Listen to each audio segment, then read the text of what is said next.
جب اگر ہمیں یقین ہے اپنے وقت کے امام پہ کہ وہ مجھے دیکھ رہا ہے، خود امام کہتے ہیں کہ ہمیں تمہارے احوال، تمہاری خبریں پہنچتی ہیں، اور اگر ہم تمہارے حالات سے باخبر نہ ہوتے تو دشمن تمہیں نوچ ڈالتے۔ جانے ہمارے اعمال امام کی خدمت میں بعض جگہوں پہ ہفتے میں 2 دفعہ ہیں، بعض جگہ ہفتے میں 1 دفعہ ہیں، مگر کیا مجھے اس بات پہ یقین ہے؟ نہیں ہے۔ اگر یقین ہوتا تو میں یقیناً اپنے ہر عمل پہ غور کرتا۔ آیت اللہ حسن زادہ عاملی کے جو مریض ہیں، اور آپ کی صلوات ان کو صحت یاب فرمائے، اللہم صلی علی محمد وآل محمد وعجل۔ وہ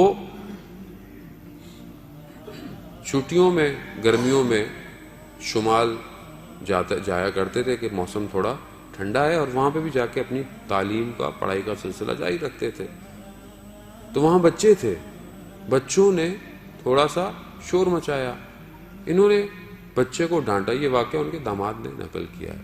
ڈانٹا، تھوڑی دیر بعد انہیں عجیب سا احساس ہوا، اٹھے، بس پکڑی اور ایک دوسرے شہر جہاں ان کے استاد رہتے تھے، حسن الہی، علامہ حسن الہی جو علامہ طباطبائی جنہوں نے تفسیر المیزان لکھی ہے، ان کے بھائی تھے، کہ آپ کی صلوات ان کے درجات میں اضافہ فرمائے۔ اللہم صلی علی محمد وآل محمد وعجل فرجہ۔ ان کے گئے، دروازہ کھولا، انہوں نے ایسا لگا شاید منتظر تھے، وہ کھولا، بیٹھے، تو اس سے پہلے یہ کچھ کہتے انہوں نے خود بولنا شروع کر دیا کہ رات کو استاد خواب میں آئے تھے۔ استاد کون ہے؟ آیت اللہ قاضی جو نجف میں ہے، کہ استاد خواب میں آئے تھے اور انہوں نے کہا کہ حسن زادہ سے کہو کیا اس طرح امام کا انتظار کر رہا ہے۔ کیا کیا تھا؟ بچوں کو ڈانٹا تھا۔ ایک مرجے، ایک آیت اللہ کا ڈانٹنا اور میرے ڈانٹنے میں زمین آسمان کا فرق ہے، مگر اس عمل پر بھی اتنا زیادہ کلوز زوم کر کے انہیں دیکھا جا رہا ہے۔ اس طرح امام کا انتظار کریں تو ہم تو مسئلہ ہے کہ اتنے زیادہ ریلیکس ہیں کہ ہمیں کوئی ٹینشن نہیں ہے۔ عزیزان محترم، زمانہ بہت تیزی سے آخر کی طرف بڑھ رہا ہے، اور میں اس لیے بہرحال ہر وقت ہماری مجبوری بھی ہے اور ضروری بھی ہے، اور گفتگو ہوتی بھی نہیں ہے، کیا کرے وقت کا امام اکیلا منتظر اور ہم لوگ کوئی اور باتیں کریں۔ یعنی خود یہ آپ توقع کر سکتے ہیں اپنے آپ سے کہ کسی کی نگاہ ہم پر ہر وقت ہو اور ہم کوئی اور باتیں کریں بیٹھ کے؟ کیسے ہو سکتا ہے یہ؟ یعنی تقاضا نہیں ہے عشق کا۔ اگر عشق ہے تو پھر ایسے ہی ہے۔ کوئی لیلا مجنو کا عشق عرفہ استعمال کرتے ہیں۔ مجنو ایک شہر میں گیا لیلا کا پتہ پوچھنے، کہا لیلا کہاں ہے؟ کہا تم کون؟ کہا مجنو ہو۔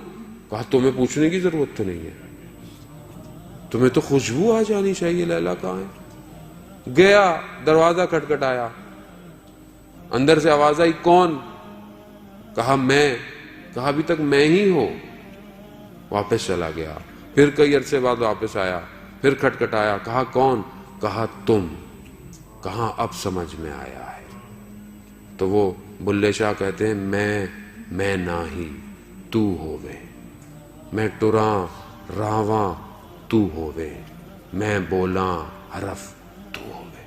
میں نہیں ہوں، تو ہی ہے سب کچھ۔ عزیزان محترم، جب تک یہ میں ہے اور اس جوانی کے اندر یہ میں آ گئی تو پھر اس کو باہر نکالنا مشکل ہو جائے گا۔ اس کو باہر نکالے۔ اپنے لیے زندہ ہر کوئی رہتا ہے، وقت کے امام کے لیے زندہ رہے تو ہی زندہ ہے۔